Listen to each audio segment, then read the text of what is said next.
ഗേളി മീഡിയയിലേക്ക് സ്വാഗതം. അപ്പം നമ്മുടെ കൃഷ്ണഗാഥ സീരിയലിൻ്റെ എപ്പിസോഡിലേക്ക് പോയാലോ. ഇന്നത്തെ എപ്പിസോഡെന്ന് പറയുന്നത് പുടവ കൊടുക്കൽ ചടങ്ങ് തന്നെയായിരുന്നു. അങ്ങനെ നവീൻ്റെ വീട്ടുകാർ സിതാരയുടെ വീട്ടിലേക്ക് വരികയാണ്.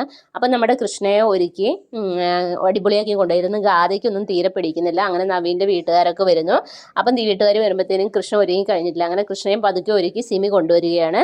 അപ്പോൾ എല്ലാവരും കൃഷ്ണയെ തന്നെ നോക്കുന്നു. അങ്ങനെ മുത്തശ്ശി പറയുന്നു ഒരു വിളക്ക് വേണമെന്ന് പറയുന്നു.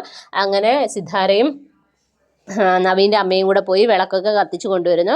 വിളക്കിൻ്റെ മുമ്പിൽ വെച്ച് സ്വർണ്ണാഭരണങ്ങൾ നമ്മുടെ കൃഷ്ണയെ അണിയിക്കുകയാണ്.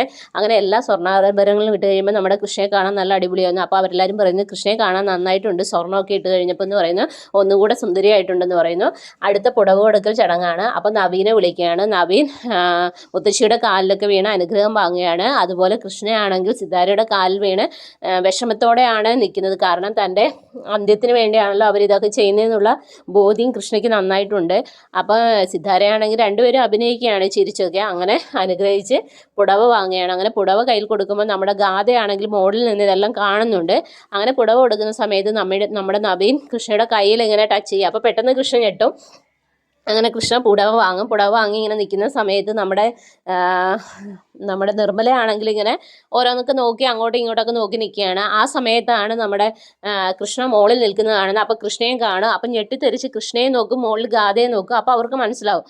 അങ്ങനെ ഞെട്ടിത്തെറിച്ച് നിൽക്കുകയാണ്. അങ്ങനെ പുടവ കൊടുക്കൽ ചടങ്ങിന് ശേഷം നമ്മുടെ നിർമ്മല ഈ കാര്യം പറയും. ഇവിടെ രണ്ട് കുട്ടികൾ ഇതുപോലെ രണ്ടുപേരുണ്ടോ എന്നൊക്കെ ചോദിക്കുന്നത്. അപ്പം നമ്മുടെ സിതാര ഒന്നും സമ്മതിക്കത്തില്ല. അപ്പം നമ്മുടെ ഉദയനും പറയും ഞാൻ അന്ന് പറഞ്ഞില്ലേ നമ്മുടെ നിശ്ചയ ദിവസം പിന്നെ നമ്മുടെ വീട്ടിലും ഈ ഒരു ആളെ ഞാൻ കണ്ടിട്ടുണ്ടായിരുന്നു, അന്ന് നിങ്ങളാരും വിശ്വസിച്ചില്ലല്ലോ എന്ന് പറയും. അങ്ങനെ നിർമ്മല ഈ ഗാഥയെ തപ്പി ഫുള്ള് നടക്കുകയാണ്. അപ്പോൾ കള്ളത്തരം കണ്ടുപിടിക്കാൻ വേണ്ടിയിട്ട് എന്തോ ഉണ്ടെന്ന് എല്ലാവർക്കും മനസ്സിലാവുന്നുണ്ട്. പക്ഷെ മുത്തശ്ശിക്ക് നന്നായിട്ട് അറിയാം ഇത് രണ്ടുപേരാണെന്നുള്ള സത്യം. പക്ഷേ അത് മുത്തശ്ശിക്ക് പറയാനും പറ്റത്തില്ല.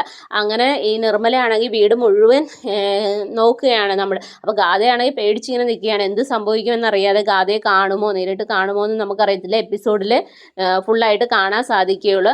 അപ്പം നിർമ്മലയാണെങ്കിൽ നമ്മുടെ സിതാര ഒരുപാട് കാര്യങ്ങൾ പറയുന്നുണ്ട്. നിങ്ങൾ കള്ളത്തരം ചെയ്യുന്നു അങ്ങനെയുള്ള രീതിയിലൊക്കെ പറയുകയാണ്. അപ്പോൾ സിതാരയും പേടിക്കുന്നുണ്ട്. കാരണം ഈ ഗാഥയോട് പറഞ്ഞിട്ട് ഗാഥ കേട്ടില്ലല്ലോ. കാരണം ഗാഥ എന്തിനവിടെ വന്നു നിന്നു എന്നുള്ള രീതിയിലൊക്കെ സിതാര മനസ്സിൽ വിചാരിക്കുകയാണ്. കൃഷ്ണയ്ക്കാണെങ്കിൽ ഉള്ളിൽ ഭയമാണ്. കാരണം തൻ്റെ അവസാനമാണല്ലോ നടക്കാൻ പോകുന്നത് എന്നുള്ള ചിന്തയാണ്. എങ്കിലും അവൾക്കൊരു ആശ്വാസം എന്ന് പറയുന്നത് തൻ്റെ അമ്മയെ രക്ഷിക്കാൻ പറ്റിയല്ലോ, അമ്മ സന്തോഷത്തോടു കൂടിയിരിക്കുമല്ലോ എന്നാണ് കൃഷ്ണ ആഗ്രഹിക്കുന്നത്.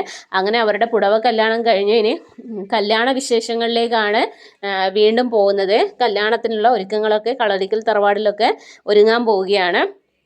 അതിനായി എല്ലാവരും വെയിറ്റ് ചെയ്യുക. എൻ്റെ ചാനൽ ഇഷ്ടപ്പെടുവാനും സബ്സ്ക്രൈബ് ചെയ്യുക, സപ്പോർട്ട് ചെയ്യുക. നിങ്ങളുടെ വിലയേറിയ അഭിപ്രായങ്ങൾ കമൻറ്റായി രേഖപ്പെടുത്തുക. അപ്പോൾ okay, bye bye, thank you.